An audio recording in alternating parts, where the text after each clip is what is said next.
learning is hard.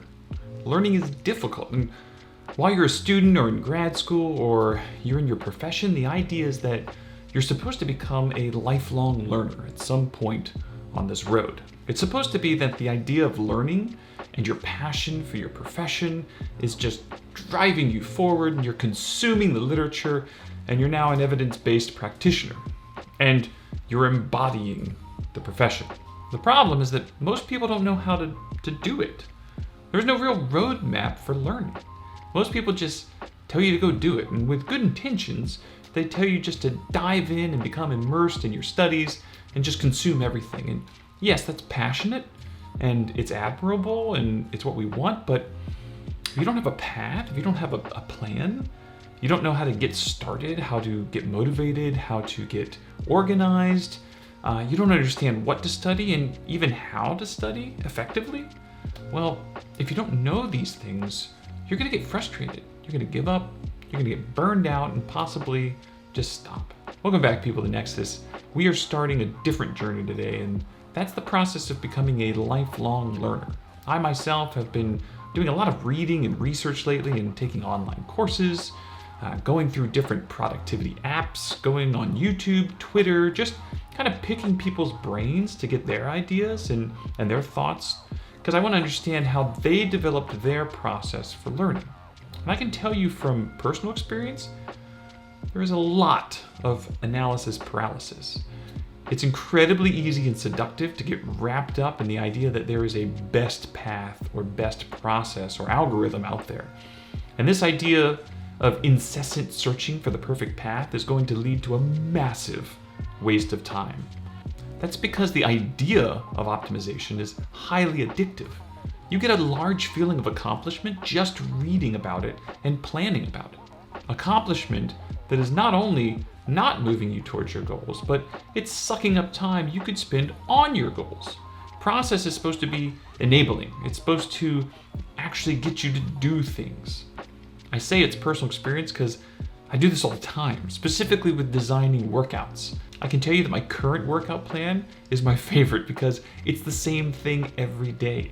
When I start planning optimal workout routines, what happens is I keep creating new ones, and then I switch from one to another, then I start missing days and I get frustrated, and I start thinking about, oh, maybe I'll try this one, and so I jump on someone else's because I'm trying to figure out which one's the best one. And the next thing I know, I've given up and I'm eating ice cream on the couch, binge watching Umbrella Academy, and that's that. So you can't let the seduction of optimization sidetrack your end game. All right, so what have I discovered while exploring this space of being a lifelong learner?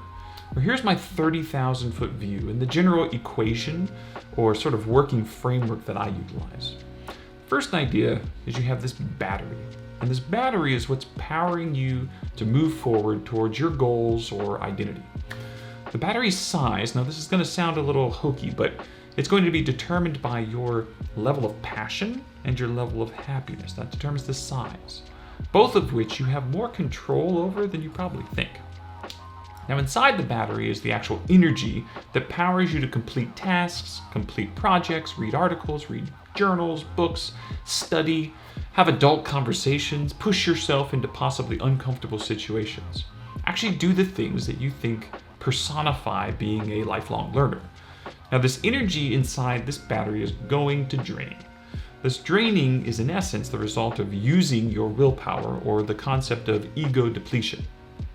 Now, the rate at which willpower or ego depletion takes its toll on your energy, whether it's hourly, weekly, daily, monthly, that's going to be determined by two things: your habit ratio, good to bad, and your process.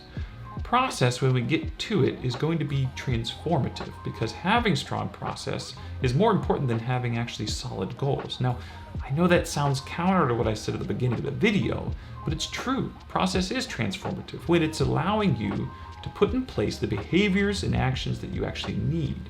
Your process should be working for you, not wasting your time.